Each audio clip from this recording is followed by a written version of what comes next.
এই উম্মত তো এক নেকি দিয়া জান্নাতে যাবে। কয় নেকি দিয়া? একটা নেকি দিয়া জান্নাতে যাবে এই উম্মত।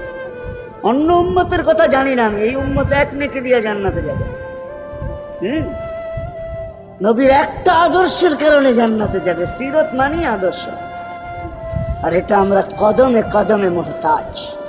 কেননা এই ছোট জীবনটা যদি গ্রহণযোগ্যতা পর্যন্ত পৌঁছাইতে হয় আল্লাহর কাছে, চাই নারী হই, চাই যুবক হই, চাই বৃদ্ধ হই, যেই মানুষই হই না কেন, যেখানেরই হই না কেন, যেই বাসারই হই না কেন, যেই বর্ণেরই হই না কেন, যেই পেশারই হই না কেন, যেই সোসাইটিরই হই না কেন, এই জীবনটাকে যে গ্রহণযোগ্যতা পর্যন্ত পৌঁছাইতে হয় কার কাছে? দুনিয়াওয়ালাদের কাছে না, মালিকের কাছে, যিনি এক ফোঁটা পানির থেকে অস্তিত্ব দিয়েছেন, যার কাছে আবার আমাদেরকে ফিরা যেতে হবে। পালানোর কোনো সুযোগ নাই। এই জন্যই কোরআন আমাদেরকে বোঝায় আইনাল মাফার।